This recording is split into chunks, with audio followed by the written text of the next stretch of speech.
ఆరోగ్యం అంటే natural food, nature మంత్ర. ఇప్పుడే మీ ఇంటికి తెచ్చుకోండి. మనోడు చేస్తే అది హిట్. మంచి కప్పులు కొడతాడు. ఈ మధ్య విన్నర్ అయ్యారా అన్న సిచ్యువేషన్ తీసుకుని వస్తున్నావు. జానులిరిది ఎలా వచ్చింది? నువ్వు చెయ్యాలి అని నువ్వే వచ్చిందా పర్టికులర్గా, లేకపోతే నువ్వు చేసావా? లేదు, అంటే యాక్చువల్గా ఆ సీజన్ అసలు ఫస్ట్ కంటెస్టెంట్ చరణ్ సాయి అని ఒక ఆయన ఉండేవాడు. అతను ఏమని అడిగా నేను. అతనికి ఆల్రెడీ వేరే మాస్టర్ ఫిక్స్ అయిపోయాడు రా అని. నాకేంటంటే బాయ్స్ చేయడమే ఇష్టం, కొరియోగ్రఫీ. ఆ లేడీస్ అంటే కొంచెం కష్టంగా అనిపిస్తుంది నాకు. అప్పటికి నువ్వేమి ఇది చేయలేదా? లైక్ కొరియోగ్రఫీ ఏమి చేయలేదు? చేశాను. విన్నర్ కొరియోగ్రఫీ విన్నర్ అవ్వలేదు. అదే దానికి ఫస్ట్ విన్నర్ కదా చెప్పిన. సో మీ రాజీ ఫోను ఇంటర్వ్యూ చూసుకో. సో అట్లాగా ఏది మన జానులిరి అట్లా నాకు చరణ్ సాయి అబ్బాయి కంఫర్ట్. అమ్మాయితో నాకు కొరియోగ్రఫీ చేయాలంటే వాళ్ళకి ఇప్పుడు డ్రెస్ డిజైన్ చేయాలంటారు, అయ్యి చాలా తట్టంగా ఉంటది. అబ్బాయి దమ్ముకు అడిగి ఏదో ప్యాంట్ షర్ట్ వేసారంటే వేసేస్తాడు. కంఫర్ట్ కూడా నేర్పించేదానికి ఏదైనా ఫ్రీగా ఉంటది. సో ఇంకా అట్లాగా నేను అంటే లేదు అన్నాడు డైరెక్టర్ గారు. లేదు మణికంఠ లేదు రావదు, వాళ్ళు ఆల్రెడీ ఫిక్స్ అయిపోయారు, వేరే వాళ్ళు చూసుకో అని చెప్పేసి అన్నారు. వేరే వాళ్ళు ఎవరయ్యా స్వామి వేరే వాళ్ళు అని. సర్లే నేను అసలు సీజనే చేయను వదిలేండి అని అయిపోయా. చేయలే ఆ సీజన్. ఫస్ట్ షెడ్యూల్ అయిపోయింది. ఫస్ట్ షెడ్యూల్ అయిన తర్వాత మళ్ళీ సెకండ్ షెడ్యూల్ ఫోన్ వచ్చింది. ఫోన్ వచ్చి ఇలాగ ఆఫీస్కి రా నువ్వు, ఇలా మాట్లాడాలి, ఒకళ్ళు ఉన్నారు నీతో చేయడానికి అని. ఎవరు అని అంటే రా అన్నారు. వచ్చిన తర్వాత జానులిరి అన్నారు. జానులిరి నేను చేయను ఆమె ఎవరు అసలు నాకు తెలియదు అని నేను అంటే, లేదు ఒకసారి చూడు ఈ సాంగ్లో ఈ చూడు అంటే ఈ చూసానులే అని అన్నా. ఈవిడే అని అన్నారు. ఓహో ఈవిడే జానులిరి, పేరు గుర్తుంది కానీ పేరు తెలియదు నాకు అని అన్నా. ఓకే డన్ అని చెప్పగలనే. ఇంకా అట్లాగా హైలైట్ ఏంటంటే తనే వచ్చి ఎవరెవరు ఉన్నారు మాస్టర్లో అని అడిగిందంట. సో పలానా ఒక 2-3 మాస్టర్లో నా పేరు కూడా చెప్తే ఓకే అయితే అభి మాస్టర్తో చేస్తానని చెప్పేసి తను వచ్చి అడిగింది కాబట్టి పిలిచారు నన్ను. లేకపోతే వేరే వాళ్ళకి ఇచ్చి అయిపోయేది అది. ఇంకా సో అడిగిన తర్వాత ఇంకా అట్లాగా సెకండ్ షెడ్యూల్ నుంచి మళ్ళీ జానులిరితో సాంగ్ స్టార్ట్ చేశాను. బట్ ఆవిడ చూస్తేనేమో స్టెప్పులు కొన్ని ఇలా వద్దు అలా వద్దు అంటుంది. అబ్బాయితో డాన్స్ వేయలేను నేను, పెట్టద్దు అది ఇది అంటుంది. నాకు ఇంకా చిరాకు వచ్చింది. నాకు అసలే చెయ్యాలని లేదు అమ్మాయితో రా సామి అంటే. అమ్మాయిని ఇచ్చారు, మళ్ళీ ఈవిడేమో నాకు ఇన్ని చెప్తుంది. ఇప్పుడు ఒక కొరియోగ్రాఫర్కి ఇది చేయొద్దు ఇది వద్దు అని చెప్పకూడదు అన్న, ఎందుకనంటే ఆ థాట్ పోద్ది. ఇప్పుడు నాది కన్నె పిల్ల కలలే అని ఈ స్టెప్ ఫేమస్. ఇప్పుడు పక్కన ప్రసాద్ గారు ఉన్నాడు. అన్న ఎందుకు స్టెప్ కొంచెం బాగాలేదేమో అన్న, ఇది చేంజ్ చేసి వేరేలా చేద్దాం అంటాడే అనుకో. నేను చేంజ్ చేస్తాను అనుకో, అప్పుడు ఈ మూమెంట్ పోయినట్టేగా, ఒక హైలైట్ పోయింది అక్కడ. సో నేను అట్లా మళ్ళీ ఇప్పుడు ఆపొద్దు అని అంట. నాకు తెలుసు మీతో ఎలా చేయాలో నాకు తెలుసు. అది ఇది అంటే లేదు బయట వేరేలా ఉంటుందేమో అది ఇది అనగాల ఇంకా వద్దని వెళ్ళిపోయి మణికంఠ అన్న దగ్గరికి వెళ్ళిపోయి, అన్న నాకు అమ్మాయి వద్దు, నాకు అమ్మాయి సెట్ అవ్వదు. ఫస్ట్ షెడ్యూల్ ఇంకా షూటింగ్ కూడా, అది సెకండ్ షెడ్యూల్ ఇంకా షూటింగ్ కూడా స్టార్ట్ అవ్వాలి. అమ్మాయి వద్దు అది ఇది అంటే, అన్నయ్య తమ్ముడు వాళ్ళ ఆర్టిస్టులు నువ్వు అనుకున్నట్టు కంటెస్టెంట్లు కాదు, వాళ్ళు అలాగే ఉంటారు, వాళ్ళకంటే ఇంకా కంఫర్ట్గా చెయ్యాలరా మనం, మన బాధ్యత అది ఇది అని చెప్తే సర్లే అని చెప్పేసి మళ్ళీ తెచ్చుకొని వెళ్ళి చేశాను. ఇంకా ఓకే తర్వాత నుంచి ఆవిడ కూడా మాట వినింది. ఓకే అర్థమైంది, మాట వినింది. ఫస్ట్ సాంగ్ హిట్, శనగశీల సాంగే కొట్టాము. ఇంకా అది హిట్. ఇంకా అక్కడ ఇంకా అంత బాగా హిట్ అయిన తర్వాత ఇంకా మనం ఆగం కదా, ఇంకా మనం ఇంకా కావాలని కోరుకొస్తుంది. ఇంకా ఓకేలే ఈవిడతో బానే ఉంది, కాంబో సెట్ అవుతుంది. సూపర్ జోడీ చేసి డాన్సింగ్ తో పెద్ద తోపు అనుకున్నాను. అమ్మ చూసావాడా డాన్స్ సూపర్ జోడీది? చూడలేదు. మామూలుగా ఉండదు మన రియాలిటీ. ఫస్ట్ ఎలిమెంట్ నేనే. అయ్యో లేదా బాగా చేస్తా డాన్స్. మర్చిపోయింది ఆ స్టెప్ కన్నా పిల్లక. అది ఎలా వచ్చింది అది? అవును బాగా అయింది. నాకేంటే బాలసుబ్రహ్మణ్యం గారి ఫ్యాన్ అన్నా నేను. ఆయన పాత పాటలు చాలా ఇష్టం నాకు. సో ఇంకప్పుడు ఆ సాంగ్ స్టెప్ ఏంటది గ్రేస్, అది ఇంకా ఆటోమేటిక్ వేసేటప్పుడు వచ్చేసింది. వేస్తాం ఇది బాగుంది ఇది వేసే అనుకున్నా వేస్తాం. అంత హిట్ అయిద్దని నేను అనుకోలే. కానీ కొన్ని సార్లు దీని సర్కాసు ఏంటి డాన్స్లు ఉండవు, ఎగరడాలు గెంతడాలు తొరలాలు తప్ప తక్కువ ఇది అని ఆ టాక్. దాన్ని మార్చింది అని అంటే నువ్వు కానీ కొంతమంది రీసెంట్ గా వస్తున్న మణికంఠ ఇప్పుడు రీసెంట్ గా మారుస్తున్నావు.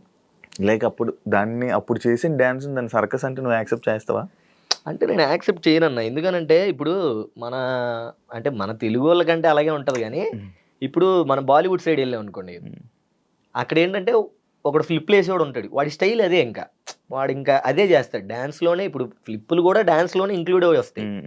వాడి స్టైల్ అదే. వాడు ఇంక ఎలా చేస్తున్నాడు, మనకు చూడడానికి బాగుందా లేదా అన్నట్టే చూస్తారు.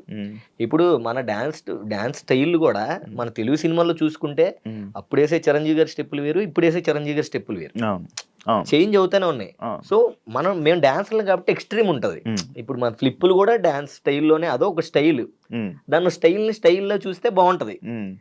ఈడు ఏంట్రా సర్కస్ లా చేస్తున్నాడు అని. కానీ కొన్ని నాకు అనిపిస్తాయి. కొన్ని ఈ మధ్య మనోళ్ళు అందరి పట్ల అనవసరంగా పడ్డాలు, అనవసరంగా దడేలని దూకడాలు మాకే అబ్బా ఏంట్రా ఇలా చేసాము అప్పుడు ఇంత ఘోరంగా అనిపించిందా అన్న ఫ్లో వచ్చింది. బట్ కానీ ఒక స్టైల్ని ఆ స్టైల్ ఇప్పుడు భరతనాట్యం అంటే మనం భరతనాట్యం లాగే చేస్తాం. వేరేలా చేసాం అనుకో బాగోదు. ఇప్పుడు ఆ హిప్ హాప్ సాంగ్ ఫ్లిప్పులు కావాలంటే ఆబ్వియస్లీ ఆ స్టైల్ నువ్వు చూసి ఆ స్టైల్ ప్రకారంగా సాంగ్ చూస్తే అది మంచిగానే అనిపిస్తుంది. ఆ స్టైల్ ప్రకారం చూడలేదు అనుకో ఏంటి ఇప్పుడు మన ఈవెంట్లకి వెళ్తాం అన్నా మంచి బ్రేక్ డాన్స్ లా టక్ టక్ టక్ టక్ టక్ అని బీట్లతో ఇలా చేసావు అనుకో నచ్చుతుంది. అది నువ్వు పబ్బులు వేస్తే నచ్చుతుంది. ఒక ఈవెంట్ లో ఊరు జనాలు మంచి తాగేసి అనుకుని చూస్తూ ఉంటారు. ఒక స్టైల్కి వచ్చి అన్నాడు అనుకో ఏంటి ఏమైంది ఏంటి అంటాడు. ఇప్పుడు మళ్ళీ మనకంటే వచ్చాడు ఏంటి ఏమైంది ఇడిగి అని అంటారు. అదే నువ్వు వెళ్ళి ఒక మాస్ పాట పెట్టి దంచవేమైనా కూతురు అని మామూలు స్టెప్పులే ఎగిరేస్తారు అని. సో అట్లా ఏ ప్లేస్ ని బట్టి ఆ ప్లేస్ సాంగ్ చేయాలి. సో మన డీలో అనేది ఏంటంటే ఇంకా ఏది చేసినా జడ్జెస్ అందరు తెలుసు, చూసేవాళ్ళు పిచ్చోళ్ళు కాదు, జడ్జెస్ ఏమి ఇది కాదు. సో వాళ్ళందరూ తెలుసు. కాకపోతే ఫ్లిప్పులు ఎక్కువైనా కూడా వాళ్ళే ఇస్తారు. ఒకసారి శేఖర్ మాస్టర్ కూడా ఇచ్చారు ఆల్రెడీ. సర్కస్ ఎక్కువైంది అక్కడ నుంచి మాస్టర్ అన్న దగ్గర నుంచి అది ఇంకా హైలైట్ అయింది. సో అట్లా ఏదున్నా చెప్తారు మాస్టర్. బాగుంటే బాగుంది అంటారు, బాగపోతే బాగాలేదు అంటారు. అట్లా నేనైతే ఈ డాన్సింగ్ లో మంచి ఎంకరేజ్ చేసింది చిట్టి మాస్టర్ అండ్ మన చైతన్య మాస్టర్. అంతే, ఇంకెవరు లేరు. అంతే. ఇంకా అంటే కెరియర్ సెట్ చేసింది ఎంకరేజ్ అని అంటే ఎంకరేజ్ అని కాదన్నా, బట్ వర్క్ నేర్చుకుంది వాళ్ళ దగ్గర. ఇంకా ఎంకరేజ్ చేసింది డీలో ఎంకరేజ్ చేసింది ఎవరు లేదన్న, నాకు నేనే చేసుకున్నాను. అంతే మన బాయ్స్ నా ఫ్రెండ్స్ సర్కిల్ తక్కువగా విన్నాను. మరి ఫ్రెండ్స్ సర్కిల్ అంతా అంతే ఉన్నది ఐదుగురే వాళ్ళే ఎంకరేజ్ చేసింది. ఇంకా వాళ్ళు మన డైరెక్టర్లు మన మల్లెమాల టీం వాళ్ళే ఎంకరేజ్ చేసింది బేసిక్ గా. ఇప్పుడు సినిమా కొరియోగ్రఫీ చేస్తున్నావు ఏమైనా? లేదన్నా, కార్డు లేదు. అదే అంటున్నా, మొన్న ఆల్రెడీ ఒక 2-3 సినిమాలు వచ్చినాయి అన్న, మంచి కాల్స్ వచ్చినాయి. మేబీ నేను చేస్తాను చేయబోనని సెకండరీ. మేబీ నా కార్డు ఉంటే గనక నాకున్న టాలెంట్ తో డామ్ షూర్ నేను తెప్పించుకునేవాడిని ఏమో. కానీ కార్డు లేదు. కార్డు లేకపోవడం వల్ల చేయకూడదా? లేదన్న, చేయకూడదు కదా. యూనియన్ అదంతా చాలా టాస్క్ ఉంటది. మరి నువ్వు మంచి కొరియోగ్రాఫర్ కదా, మరి నువ్వు ట్రై చేయాలి. మరి ఏమో అదే ఆ ధైర్యం రావట్లేదు అన్న. ఇప్పుడు సరే నేను ఇప్పుడు డాన్సర్గా మాస్టర్ కార్డు 6 లక్షలు ఎంత ఉంది తీసుకుంటాను అనుకో. 6 లక్షలు కూడా ఎంతో కష్టపడి అప్పు సప్పు చేసి తీసుకోవాలి. బాగానే ఉంది. తీసుకున్న తర్వాత సినిమాలు రాలేదనుకో, నెల ఈఎంఐలు కడుతూ ఉండాలి. 6 లక్షలు కాస్త ఒక 12 లక్షలు 10 లక్షలు అవుతుంది కట్టడానికి. ఇంక నేను దాన్ని పూడ్చుకుంటానే పోవాలి. ఇటు పక్కన సినిమాలు రాలేదనుకో, ఇంక ఇది కట్టుకుంటూ వెళ్ళాలి. ఆ కార్డు జస్ట్ ఉంటది అంతే, కార్డు ఉంది అని. ఇంక పోనీ ఏదో డబ్బులు ఉన్నాయి అనుకో, 6 లక్షలు పోయినా పెద్ద ప్రాబ్లం లేదు. సరే అది ఉంటే ఉంది, సినిమా వచ్చినప్పుడు సినిమాలు చేద్దాం, మనకు 6 లక్షలు ఉన్నాయి అంటే మన దగ్గర. మీ వాళ్ళు ఏం సజెస్ట్ చేశారు మరి? తీసుకోన్నారు వద్దన్నారు? మా వాళ్ళు మొత్తం నేనే కదా చూసుకునేది, ఇంకేం సజెస్ట్ చేస్తారు అలా. చుట్టుపక్కల వల్ల ఏమో అన్న, ఒక్కొక్కళ్ళు ఒకరు తీసుకోమని చెప్తారు, ఒకరు తీసుకోవద్దని చెప్తారు. అట్లా నాకేంటంటే ప్రశాంతంగా ఉండాలి. ఎలా ఉన్నా ఈ అప్పులు తలనొప్పులు అంటే నాకు చాలా భయం అన్న. ఉన్న దాంట్లో హ్యాపీగా ఉన్నామంటే అది చాలు. నేనైతే అదే నమ్ముతా. అప్పుడు కూడా నాకు ఏ టెన్షన్ ఉండదు, ఏ తలనొప్పి ఉండదు. టెన్షన్ పడితే సాంగ్స్ గురించి టెన్షన్ పడతా, కానీ అది అయిపోయింది అనుకో హ్యాపీగా నా లైఫ్ అసలు చాలా ప్రశాంతంగా ఉంటుంది. లెగుస్తాను, ఫోటోలు దిగుతాను, లేదా రీల్స్ తింటాను, ఫ్రెండ్స్ని కలుస్తాను, టెక్కన్ గేమ్ ఆడుకుంటాము. సో అట్లా చిన్న లైఫ్ ఉన్న దాంట్లో హ్యాపీగా ఉంటాను అంతే. అట్లా ఉంటాను. బట్ ఈ మధ్య ఈ సినిమా కార్డు తీసుకుంటే బాగుంటుంది ప్రతి ఒక్కరు చెప్తున్నారు. ఎందుకంటే ఇదివరకు అందరు హీరోలు అందరూ ఐ ఫ్లిప్పులు అని ఫ్లోర్ మూమెంట్లు ఎన్ని చేసేవాళ్ళు కదా. ఇప్పుడు అందరూ ఆల్మోస్ట్ డాన్స్ గ్రేస్ చిన్న చిన్న మూమెంట్లే ఎక్కువ హైలైట్ అయ్యేలా ఉంటాయి.